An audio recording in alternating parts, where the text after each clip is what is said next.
Assalamualaikum and good afternoon. My name is Muhammad Nuril Fanli bin Muhammad Nuril 1, and today I will present my individual assignment on urbanization in Sabah. My focus in my focus is on how we can balance building modern infrastructure with protecting our natural environment to build a greater city together. First, let's look at the introduction. Kota Kinabalu is at a critical crossroad. In 2026, our population has reached over 624,000 people. Because of 97% of the residents still use private cars, we are facing total gridlock.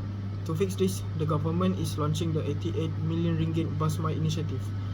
This project will use 48 new buses across 8 key routes, such as routes S01. This is 31.78 kilometers. Route starts at KK Centrals and connects important areas like Fosang, UMS, and Wan Borneo. These changes help lower the cost of living for 150,000 regular users. Now let's look at the internal factors. Under the 13th Malaysian Plans, or 13NP, Sabah is modernizing its railways. The Sabah Railway Department plans to start 39 projects between 2026 and 2030, with 24 of them starting this year. The federal government has allocated 6.59 billion ringgit to Sabah for this improvement.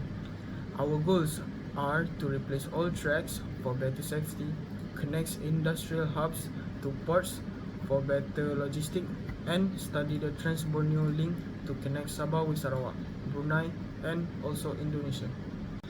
Navigating this growth comes with challenges.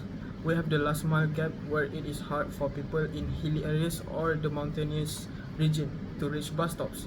We also face budget issues due to inflation and the risk of flash floods when we cut into hills for new roads. However, we have a great opportunities. We can use GPS tracking apps to reduce wait times anxiety. We can also lead in green mobility by using electric buses and solar charging, making Kota Kinabalu a model green city. Now let's look at my roadmap and recommendation. This roadmap shows our step-by-step plan for a smart and green Sabah. For the short terms, we start by improving bus mile routes and using AI to manage traffic lights to cars spend less time idling. For the medium term, we move towards electric vehicles and an integrated ticketing systems. So one app works for both buses and trains. And for the long terms, our goal is a smart city using data and autonomous transport to make travel seamless. My two recommendations are transit-oriented development and also green buffer zone.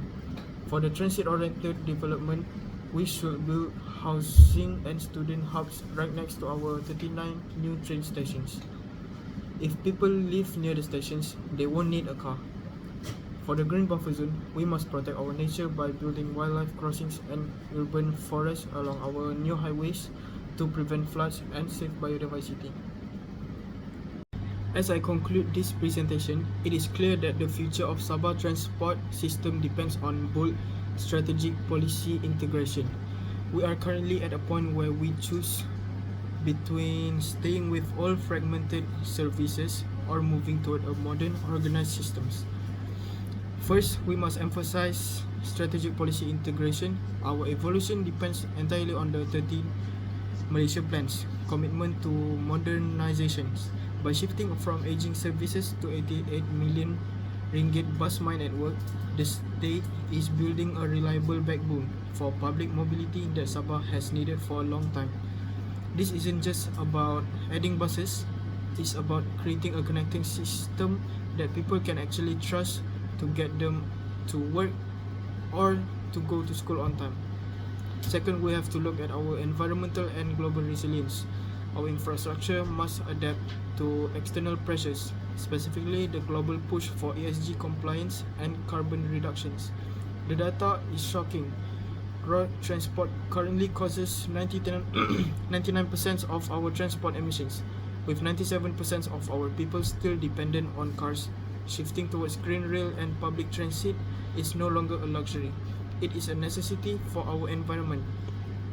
Finally, to create a sustainable urban future for our population of 625,000, we must implement smart mobility and protect our land with green buffer zone.